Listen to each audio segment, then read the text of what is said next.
Sesudah itu Allah memutuskan menguji iman Abraham. Allah berkata kepadanya, "Abraham."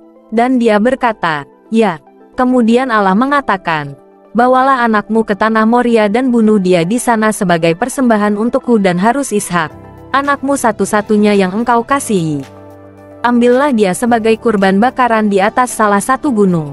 Aku akan mengatakan kepadamu gunung yang mana." Pada pagi hari Abraham bangun dan memasang pelana keledainya.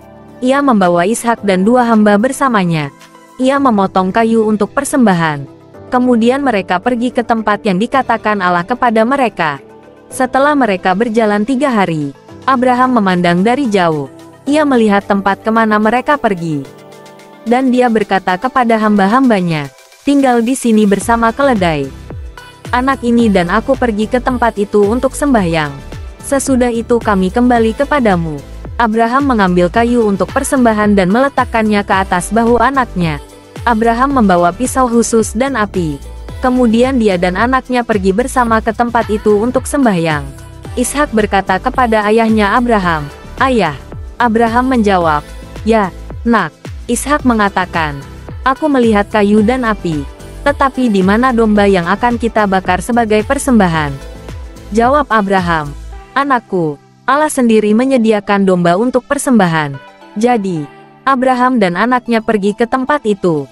Ketika mereka tiba ke tempat yang dikatakan Allah, Abraham membangun sebuah mezbah. Ia meletakkan kayu ke atas mezbah dengan hati-hati. Kemudian dia mengikat anaknya Ishak. Ia meletakkan Ishak ke atas mezbah di atas kayu. Lalu Abraham mengambil pisaunya untuk membunuh anaknya. Tetapi malaikat Tuhan menghentikan Abraham. Malaikat memanggil dari surga dan berkata, "Abraham, Abraham." Jawab Abraham, "Ya." Malaikat mengatakan, "Jangan bunuh anakmu atau melukainya dengan cara apapun. Sekarang aku dapat melihat bahwa engkau menghormati dan taat kepada Allah. Aku melihat bahwa engkau siap membunuh anakmu yang satu-satunya itu untukku." Kemudian Abraham melihat seekor domba jantan tersangkut di semak-semak. Jadi, Abraham pergi dan menangkap domba jantan itu.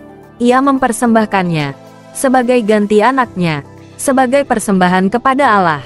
Jadi, Abraham menyebut tempat itu Yahweh Yireh. Bahkan sampai hari ini orang mengatakan, di gunung itu, Tuhan dapat dilihat. Malaikat Tuhan memanggil Abraham dari surga untuk kedua kalinya.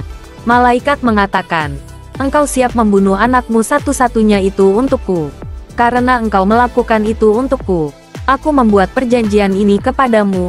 Aku, Tuhan, berjanji bahwa aku akan sungguh-sungguh memberkatimu. Aku memberikan kepadamu keturunan sebanyak bintang di langit, sebanyak pasir di pantai. Dan umatmu akan hidup di kota-kota yang direbutnya dari musuh-musuh mereka. Setiap bangsa di atas bumi diberkati melalui keturunanmu. Aku melakukan itu karena engkau taat kepadaku." Abraham kembali kepada hamba-hambanya. Mereka semua pulang ke Bersheba dan Abraham tinggal di sana.